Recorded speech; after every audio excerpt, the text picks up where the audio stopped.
कारंजाकडून वाशिमच्या दिशेने येणाऱ्या खुराना ट्रॅव्हल्सचा बसचा भीषण अपघात झाला असून पहाटेच्या सुमारास पुसद महामार्गावरील रेल्वे उड्डाणपुलाजवळ चालकाचे वाहनावरील नियंत्रण सुटल्याने बसने थेट दुभाजक ओलांडला आणि समोरच्या बाजूला असलेल्या चिकन, मटण आणि पानपट्टीच्या दुकानांमध्ये जोरदार धडक दिली.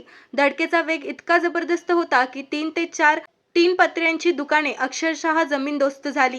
बसच्या पुढील काचा फुटून दुकानांतील लोखंडी रॉड आणि पत्रे थेट ड्रायव्हर केबिनमध्ये घुसल्याचे भीषण दृश्य घटनास्थळी पाहायला मिळाले.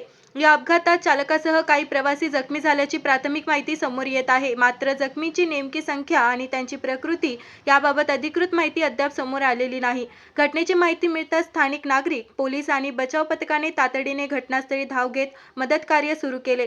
जखमींना त्वरित रुग्णालयात दाखल करण्यात आले असून अपघातामुळे काही काळ वाहतूक विस्कळीत झाली होती.